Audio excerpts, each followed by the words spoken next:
नमस्कार दोस्तों, मैं हूं C L Saini, CDRK Saini B Ed classes YouTube channel पर आप सभी का हार्दिक स्वागत है, अभिनंदन है।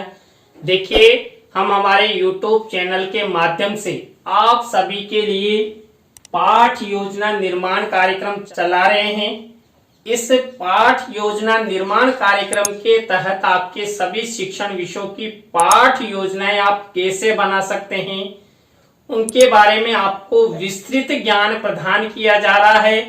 आज की लाइव क्लास में हम हिंदी पद्य पाठ योजना क्रमांक 9 के अंतर्गत वर्षा समीर, जो हमारे महाकवि हुए हैं हरिवंश राय बच्चन, इनके द्वारा रचित वर्षा समीर कविता, इसके बारे में आपको पाठ योजना का निर्माण करना बताएंगे कि आप किस तरह उद्देश्यों का निर्माण कर सकते हैं, किस तरह विशिष्टीकरण निर्धारित करते हुए अपेक्षित व्यवहारगत परिवर्तन, किस तरह प्रस्तावना के प्रश्न, किस तरह शब्दार्थ सरलीकरण, किस तरह संभावी पद्य का आप निर्माण कर सकते हैं, किस तरह मूल्यांकन प्रश्न आपको बनाने हैं, कितने प्रश्न लेने हैं।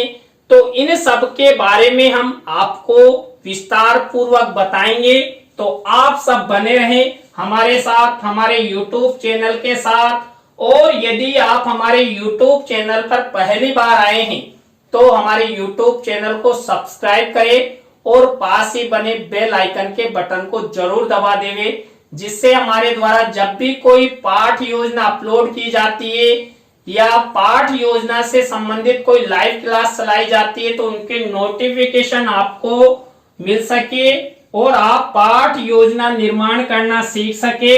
देखिए, हम जब हिंदी पद्य पाठ योजना का निर्माण करते हैं तो सबसे पहले शामपट पूर्ति का निर्माण करते हैं। शामपट पूर्ति के अंतर्गत वही हम कक्षा, दिनांक, विषय, विधा, कालांश, कालांश का समय और बीच सेंटर में हमारा प्रकरण लिखते हैं।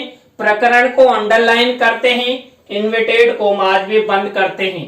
तो यहाँ पर इस तरह शामपट पूर्ति की जाती है। शामपट पूर्ति के बाद हम उद्देश्यों का निर्माण करते हैं। उद्देश्यों और हमारे मुख्य प्रकरण के आधार पर विशिष्टीकरण और अपेक्षित व्यवहारगत परिवर्तन बनाते हैं।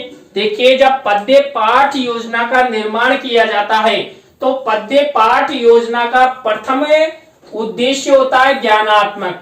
अब ज्ञानात्मक से रिलेटेड 2 से 3 ये विशिष्टीकरण बनाए जाते हैं।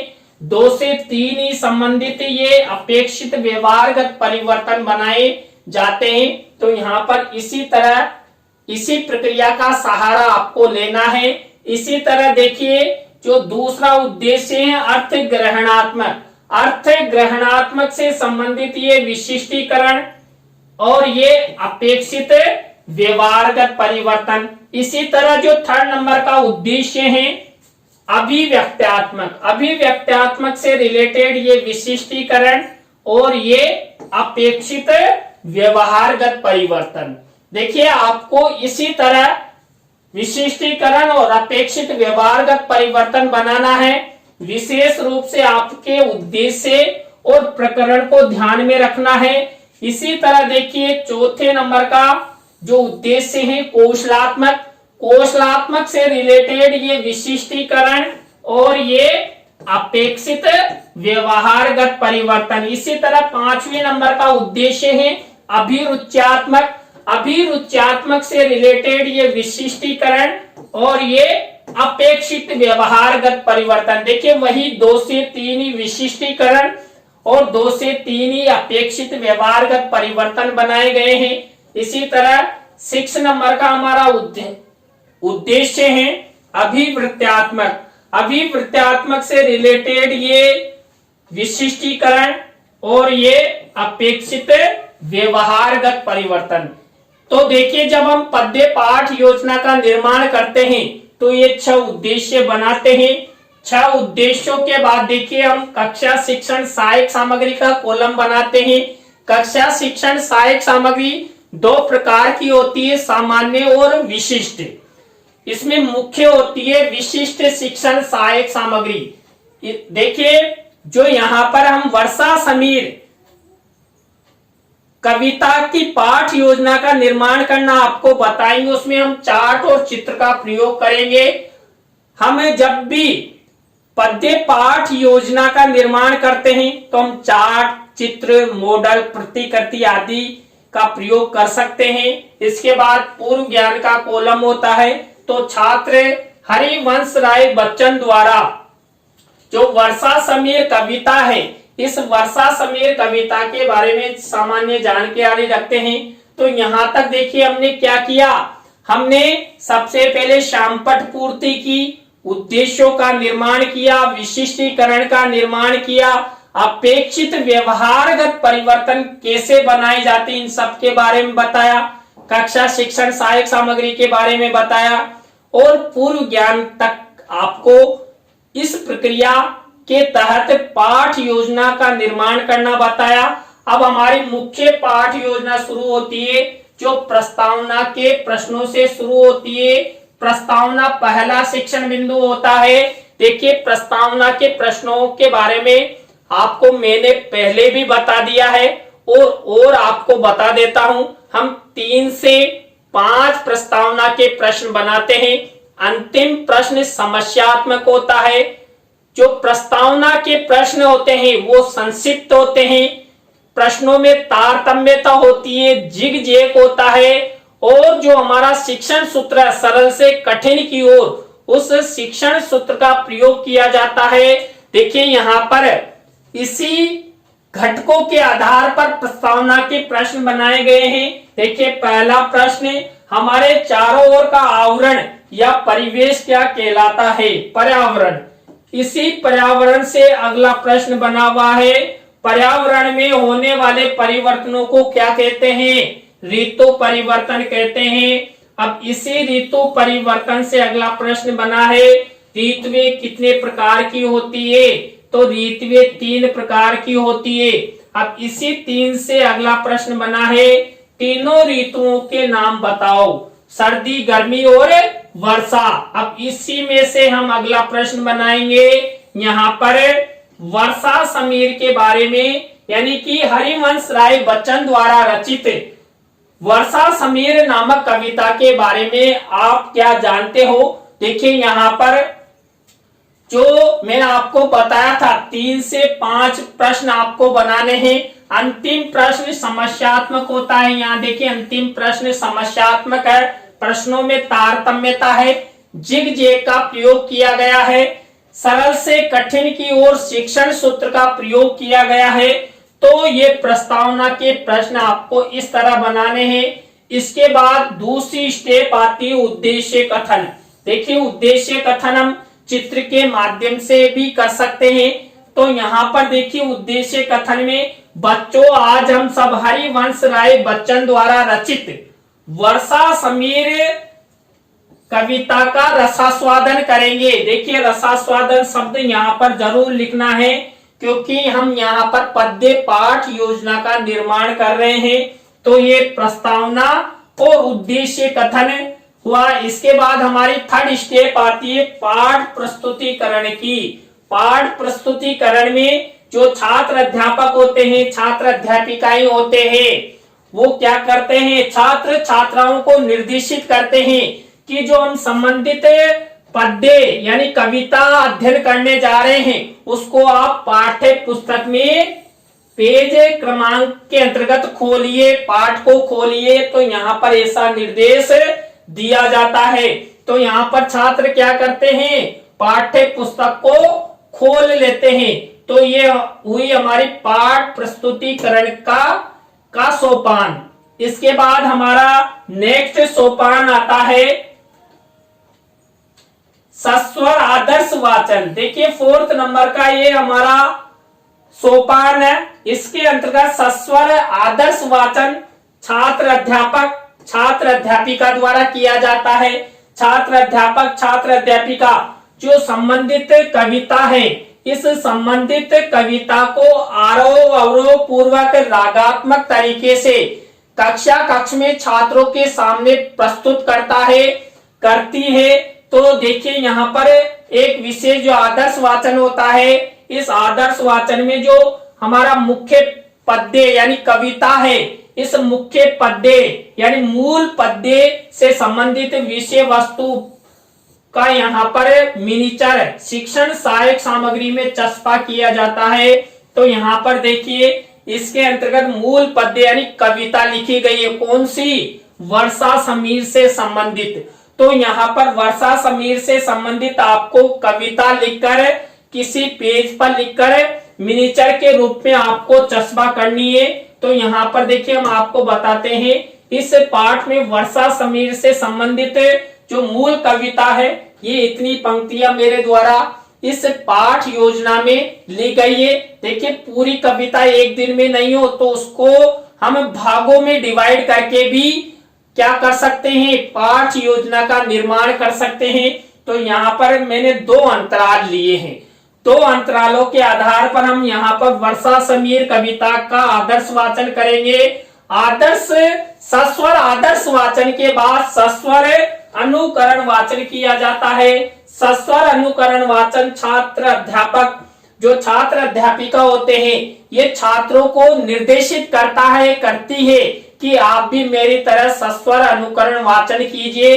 तो सस्वर अनुकरण वाचन छात्र छात्राओं द्वारा किया जाता है। देखिए यहाँ पर चित्र में मैंने आपको बताया है, छात्र क्या कर रहे हैं, पुस्तक का अध्ययन कर रहे हैं। यानी कि यहाँ पर छात्र जो संबंधित कविता है वर्षा समीर, इस वर्षा समीर कविता का सस्वर अनुकरण वाचन करेंगे।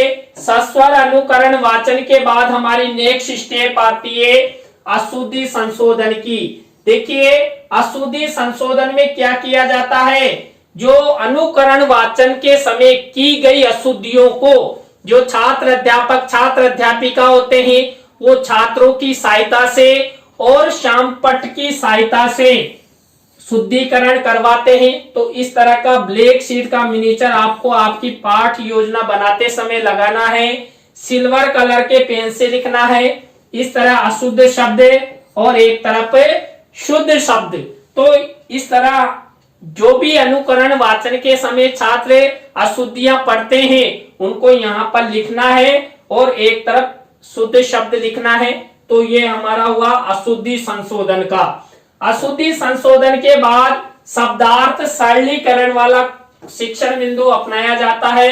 शब्दार्थ सरलीकरण में जो छात्र अध्यापक छात्र अध्यापिका होते हैं, जो मूल कविता में आए हुए जो शब्द हैं, उन्हें शब्दों को छात्र अध्यापक छात्र अध्यापिका श्यामपट्ट पर लिखकर छात्र छात्राओं को समझाते, उनके अर्थ बताते हैं। देखिए शब्द और अर्थ, यहाँ पर शब्द और अर्थ लिखे गए हैं। ब्लैक शीट का मिनिएचर बनाया गया है और सिल्वर कलर के पेन से लिखा गया है।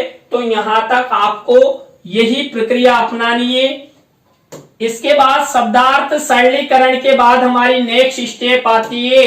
नेक्स्ट स्टेप आती है भावार्थ प्रस्तुतिकरण, यानी कि विषय बोध या पद्यांश भावार्थ की स्टेप आती है। इसके अंतर्गत जो छात्र अध्यापक छात्र अध्यापिका होते हैं, ये छात्रों को जो वर्षा समीर कविता है, इसका भावार्थ बताया जाता है। देखिए 2 अंतराल लिए थे, दोनों अंतरालों का यहाँ पर भावार्थ छात्रों को बताया जाता है। तो छात्र क्या करते हैं, इस भावार्थ को ध्यान पूर्वक सुनते हैं और अपनी अपनी कॉपी में भी लिख लेते हैं। इसके बाद नेक्स्ट स्टेप आती है भावानुभूति प्रश्नों की। भावानुभूति प्रश्न पद्य यानी मूल कविता के भावार्थ के आधार पर पूछे जाते हैं। देखिए हमने 2 अंतराल का भावार्थ छात्र छात्राओं को बताया था, तो उसी में से ये 5 प्रश्न भावानुभूति प्रश्न बनाए गए हैं। भावानुभूति प्रश्न भावानुभूति उत्तर। तो आपको इसी तरह इसी फॉर्मेट का उपयोग करते हुए भावानुभूति प्रश्न बनाने हैं। भावानुभूति प्रश्नों के बाद हमारी नेक्स्ट स्टेप आती है पुनः सस्वर वाचन। देखिए जो हमने ये वर्षा समीर कविता ली है, इस वर्षा समीर कविता का पहले सस्वर आदर्श वाचन कर दिया, लेकिन एक बार फिर से छात्र अध्यापक छात्र अध्यापिका द्वारा पुनः सस्वर वाचन किया जाता है। तो छात्र ध्यान पूर्वक सुनते हैं और जो छात्र अध्यापक छात्र अध्यापिका होते हैं वो कविता का क्या करते हैं, पुनः सस्वर वाचन छात्र छात्राओं के सामने करते हैं। उसके बाद नेक्स्ट स्टेप आती है संभावी पद्य की। देखिए संभावी पद्य लिया जाता है, जो हमारी मूल कविता है उसका जो भावार्थ है वो क्या कहता है, उसके आधार पर ही अन्य कवि की कविता ली जाती है। तो यहाँ पर देखिए शिक्षण सहायक सामग्री में आपको संभावी जो कविता है, दोहा है, जो आपने मूल कविता से रिलेटेड भावार्थ जैसा ही लिया है, उसको यहाँ पर मिनिएचर के रूप में शिक्षण सहायक सामग्री के कॉलम में लगाना है और इसमें लिख देना है। तो संभावी पद्य और संभावी पद्य का अर्थ देखिए, मेरे द्वारा भी आपको ये संभावी पद्य और संभावी पद्य का भावार्थ दोनों लिखे गए हैं। तो ये यहाँ पर भी देखिए दो अंतराल लिए गए हैं और दो ही अंतराल का यहाँ पर उत्तर यानी भावार्थ बताया गया है। इसके बाद हमारी नेक्स्ट स्टेप आती है सौंदर्य अनुभूति प्रश्न। देखिए जो सौंदर्य अनुभूति प्रश्न होते हैं, ये सौंदर्य अनुभूति प्रश्न जो मूल कविता है और संभावी कविता है, इन्हों दोनों के सम्मिश्रण से सौंदर्य अनुभूति प्रश्न पूछे जाते हैं। छात्रों को सौंदर्य अनुभूति कराई जाती है। तो यहाँ पर देखिए मूल कविता और संभावी कविता या पद्य से रिलेटेड ये सौंदर्य अनुभूति प्रश्न बनाए गए हैं। तो इस तरह का फॉर्मेट आपको सौंदर्य अनुभूति प्रश्नों में बनाना है। इसके बाद हमारी नेक्स्ट स्टेप आती है मूल्यांकन प्रश्न। देखिए मूल्यांकन प्रश्नों में हम क्या करते हैं, वही 3 तरह के प्रश्न बनाते हैं। ब्लैक शीट का मिनिएचर बनाया जाता है, सिल्वर कलर के पेन से लिखते हैं और प्रत्येक प्रकार के प्रश्न में 2-2 प्रश्न लेते हैं। देखिए सही विकल्प का चुनाव कीजिए, इसमें 2 प्रश्न है। रिक्त स्थानों की पूर्ति कीजिए, इसमें 2 प्रश्न है। एक पंक्ति में उत्तर दीजिए, इससे संबंधित 2 प्रश्न है। और एक विशेष बात, देखिए आपको किसी का भी उत्तर नहीं लिखना, मैंने भी नहीं लिखा है। जब कक्ष में इसका प्रस्तुतिकरण किया जाता है उस समय हम क्या करते हैं, उस समय हम इनका उत्तर छात्रों से पूछकर लिखते हैं। और जब आपका फाइनल लेसन होता है तो ये मूल्यांकन प्रश्न आपको लपेट श्याम फलक पर लिखने होते हैं। एक तरफ मूल्यांकन प्रश्न और एक तरफ गृह कार्य, जो हमारी अंतिम स्टेप भी होता है गृह कार्य। देखिए यहाँ पर वही चांपट कार्य में ब्लैक शीट का मिनिएचर बनाया गया है, सिल्वर कलर के पेन से लिखा गया है। तो यहाँ पर हम क्या करते हैं, ये गृह कार्य का प्रश्न छात्र छात्राओं को देते हैं। तो आज की क्लास में हमने हिंदी पद्य पाठ योजना क्रमांक 9 जो हरिवंश राय बच्चन द्वारा वर्षा समीर कविता रची गई थी उसके बारे में पाठ योजना का निर्माण करना बताया।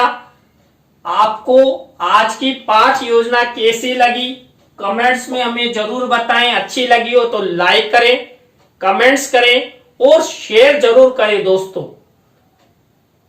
इसी तरह नई पाठ योजना के साथ हम आपसे फिर मिलेंगे CDRK Saini B Ed classes YouTube channel पर। आप सब हमारी लाइव क्लास से अंत तक जुड़े रहे। तो आप सबको बहुत बहुत धन्यवाद। जय हिंद, जय भारत, राम राम।